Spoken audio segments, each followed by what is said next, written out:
રાજકોટ જૂનાગઢમાં અંબાજી મંદિરની ખાદી વિવાદ મામલે પૂર્વ ડેપ્યુટી મેયર ગિરીશ કોટેચાની press conference. Story report by Sandeep Chavda, Rajkot. એ પછી એ શ્રી રવિશંકરના ટચમાં આવ્યો. ટચમાં આવ્યા પછી શ્રી રવિશંકર એને દિલ્હી લઈ ગયા. ભારતીય જનતા પાર્ટી એને ટિકિટ આપી. જે માણસ ભગવા કપડા પહેરીને આવ્યો હોય ને એ ભગા કાઢે નહીં. આપણે લઈ લો આખા દેશની અંદર યોગી આદિત્યનાથ એવા 15 સાંસદ જોઈએ છીએ કે જે ભગવા કપડા પહેરીને ચૂંટાય ને જ પહેરીને આવે.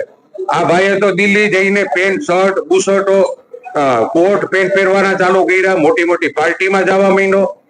શ્રી રવિશંકર મહારાજનો એની એરેનો અત્યારે હું સંબંધ છે એ તમને બધા મીડિયા વાળાને ખાસ કરીને પૂછું છું.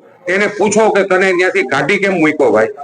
તું જુનાગઢ આવ્યો, જુનાગઢમાં આવીને તે ભૂતનાથ મંદિરનો કબજો કઈ રીતે કર્યો? કારણ કે 2 જ વર્ષમાં એને ભૂતનાથ મંદિરનો કબજો કર્યો. કઈ રીતે લઈ આવ્યા, એને કોણ લઈ આવ્યો, એમાં સરકારી વકીલનો પણ મોટો હાથ છે. ઈ કેમ બન્યો? ભૂતનાથ મંદિર આરે એને એક પણ ભાતના લેવા દેવા જ નથી. આ માણસને ભૂતનાથ મંદિર આરે કમંડલકુંડની હજી વાત કરીએ, દત્તાત્રેય મંદિરની વાત કરીએ કે ઈ એને ગુરુ હતા અમૃતગીરી બાપુ અને તારા ભાગમાં આવ્યું. તું પછી શ્રી રવિશંકર ની ગયો, એનો આશ્રમ હાચવતો તો સાંસદ બન્યો. સાંસદ બન્યા પછી તે શું કર્યું? ન્યાજીને તે પેન્ટ શર્ટ ને કાઢી નાખ્યા, પેન્ટ શર્ટ ની પહેરવાના ચાલુ કરી દીધા. પાછો જુનાગઢ આવ્યો. શિવરાત્રીના મેળા ટાઈમે, પરિક્રમાના મેળા ટાઈમે જયારે સાધુ સંતોની મિટિંગ હોય અને રાજકીય માણસોની મિટિંગમાં હું હાજર હતો. અને એ સમય દરમિયાન અમારા જુનાગઢના ભાઈ રાણાવસિયા સાહેબ, કલેક્ટર સાહેબ એને ઝઘડો કર્યો કે ભાઈ પરિક્રમા તો એમ કે દેવ દિવાળીના દિવસે જ ચાલુ થાય. એટલે મેં એને એમ કીધું કે પરિક્રમા 3 દિવસ અગાઉ ચાલુ થાય ને, બાકી 15 લાખ માણસ જંગલમાં જાય ને તો ગુંગળાઈને મરી જાય. તો કે નહીં, હું કહું એમ થવું જોઈએ. એટલે કલેક્ટર સાહેબે ના પાડી કે અમારું આખું વહીવટી તંત્ર અને ખાસ કરીને જમણવા માટે થઈને ઉતારાવાળા જે લોકો આવે જ ને એને પડે પગે લાગવું જોઈએ. ભવનાથનો મેળો કે શિવરાત્રીનો મેળો પરિક્રમાનો, એમાં આ લોકો ન હોય ને તો મેળો શક્ય પણ નથી. એટલે એની એને ઝઘડો કર્યો. 3 દિવસ અગાઉ આ વખતે પણ જોઉં તમે પેલા ના પાડી હતી, ફોરેસ્ટ ઓફિસરોએ પગે લાગીને દરવાજા ખોલી નાખવા પડ્યા. આ માણસને જે ભાષાનો ઉપયોગ કરે, હું કાલથી આખી મેં પણ ભાષામાં ફેરફાર કરી નાખ્યો કે તેમ હું આજે ચેલેન્જ ફેંકું બાપુ બધા ન્યૂઝ ચેનલ વાળાને કે ગિરનાર દરવાજાથી ને ભવનાથ સુધીમાં એક પણ સાધુ મારા માટે ખરાબ બોલે ને તો મારે રાજકારણ છોડી દેવું. એક પણ મંદિરનો પૂજારી મારું ખરાબ બોલે ને, આખી જિંદગી ભવનાથની અંદર સંતો મંતોને પગે લાગીને અમારું આ જુનાગઢ છે ને એ તપોભૂમિ છે. અહીંયા દત્ત દાતાર નસૈયાની નગરી, અને આ જગ્યાની અંદર તું આવીને વિવાદ કરે. પેલા વેલા તો તમને એની એક વિડીયો ક્લિપ પણ હું મોકલાવીશ. આવતા હવે તેને હું કીધું કે નેમિનાથની જગ્યામાં જઈને તો એના ડોકા કાપી નાખ. એટલે જૈન લોકો, તું કોઈ ક્રિમિનલ માણસ છો કે એના ડોકા કાપી નાખજો? આની ઉપર એક્શન કા નથી લીધા? હું આજે પણ સરકારને વિનંતી કરું છું કે જે ભાષા એને 4 આઈએસ ઓફિસ ઉપર ખરાબમાં ખરાબ ટિપ્પણી કરી છે, તું કોઈ એવો માણસ છો કે હું કર્યું? ચાલ ને, તું અંબાજીના મંદિરથી ને ત્યાંથી ને ગુરુ દત્તાત્રેયના મંદિરથી સાંસદ કઈ રીતે બન્યો? અમે તો પૂરી શાક વણીને અહીંયા પહોંચ્યા ભાઈ. અમારું કુટુંબ અવડું મોટું હતું. અમે બધા, મારું એક પણ વિવાદમાં નામ ન લઈ શકાય. 101 સંસ્થા, ધાર્મિક સંસ્થાના બધાને પૂછી લેવાની છૂટ કે મારા વિશે એક શબ્દ કોઈ ખરાબ બોલી શકે? મેં કર્યું નથી. મેં આખી જિંદગી બીજાને મદદ કરી.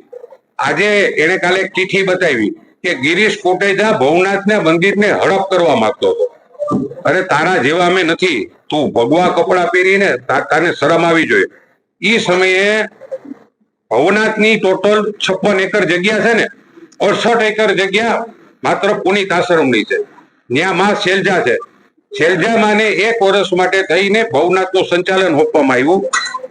અમને રિક્વેસ્ટ કરીને ભાઈ એમ કીધું કે પ્રસંગ કમિટી, સાંભળજો, પ્રસંગ એટલે ભવનાથનો મેળો થાય, શિવરાત્રીનો મેળો થાય, ત્યારે પ્રસંગ આવે ત્યારે તમે અમને મદદરૂપ થાજો. પેલા અમે ના પાડી કે અમારે અમત નહીં કે અમને આટલી મદદ કરો કે અમારું સંચાલનમાં તમે થોડોક ભાગ લેજો. એટલે જુનાગઢના નહીં, આખા ગુજરાતના સૌથી રૂપિયાવાળા માણસ દીપક ચોકસી કે જે દર મહિને 20 લાખ રૂપિયાનું દાન કરે, એને પ્રસંગ સમિતિમાં સભ્ય બનાવ્યા અને કિશોર પોખિયા કે જે કાયમ માટે થઈને હરેક સાધુ સંતોને મદદરૂપ થતા આ પ્રસંગ કમિટીના અમને સભ્ય બનાવ્યા હતા.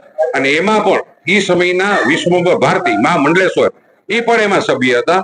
1 વર્ષ પછી માએ જે રીતે ભવનાથ મંદિરને સુવર્ણ મંદિરની જેમ બનાવ્યું, કારણ કે એને ઘટતું નથી. હું પાછું બોલું, સરકારની ભવનાથની જગ્યા 56 એકર અને પુનિત આશ્રમની જગ્યા 68 એકર એ મા પાસે છે. એ માને બદનામ કરી, ખાલી એને પણ ધમકી આપે કે પછી હું ચોપડા ખોલીશ. અરે તું અમારા હું ચોપડા ખોલવાનો? તારા ચોપડા આખું દેશ ખોલેલું બેઠું છે. મેં ખાલી હારી સલાહ આપી મારો વાક, અને તારા જેવા માણસની કોઈ જરૂર પણ નથી. હું તો એમ કહું કે ભાજપના કોઈ પણ માણસે આની પાસે ન જવું જોઈએ. અમારા અમિતભાઈ શા માટે થઈને તું આક્ષેપ કરે છે કે 5 કરોડ રૂપિયા ભાજપને આપ્યા? તું ક્યાંથી આવ્યો તો ભાઈ? અને નરેન્દ્ર મોદી અને અમિત શાહે ટિકિટ અપાવી હતી, દિલ્હીમાંથી કા કાઢી મૂક્યો? આજે પણ તારા સંબંધ શ્રી રવિશંકરને આખું વર્લ્ડ પૂજે છે. એના માટે પણ થઈને તું ન્યા આશ્રમમાંથી કેમ કાઢી મૂક્યો? તે જઈને ત્યાં લગ્ન કર્યા, તારી ત્યાં સંતાન છે, એ સ્ટેજ હું મેળવો છું. પણ તું અમારા માટે હેનો બોલ ભાઈ, કે તું કોણ ગીર્યો ને તું કોણ ને તારી કેપે જુનાગઢના વિકાસના કામ તે કર્યા. તે ઉપરકોટમાં 80 કરોડના ખર્ચે ઉપરકોટ બન્યો તે બનાવ્યો, રોપવે તે બનાવ્યો, 350 કરોડની ગટરના કામ જે ચાલુ છે એ તે કર્યા. નરસિંહ મહેતાની અંદર તળાવનું બ્યુટિફિકેશનના 80 કરોડના ખર્ચે અત્યારે પૂર્ણતાના આરે છે તે કર્યા. તું એમ કે ગીરીઓ હીરો ને કામમાં જીરો. સાંભળે ભાઈ, તારી એક પણ સલાહ નથી જોતી. તારા કૃત્યો બધા બહાર પાડશે, બધા લોન પર ફોન 15 વર્ષ જૂનું ગુરુ મોબાઈલ એન્ડ ઇલેક્ટ્રોનિક્સ.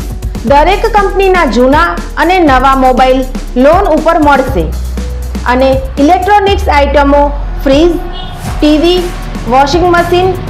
ગુરુ મોબાઈલ એન્ડ ઇલેક્ટ્રોનિક્સ, સંતોષી માતાના મંદિર પાસે અને અમારી અન્ય બ્રાન્ચ ગુરુ મોબાઈલ પોઈન્ટ, આભા હોટલ નીચે, પેટ્રોલ પંપ સામે, ભુજ.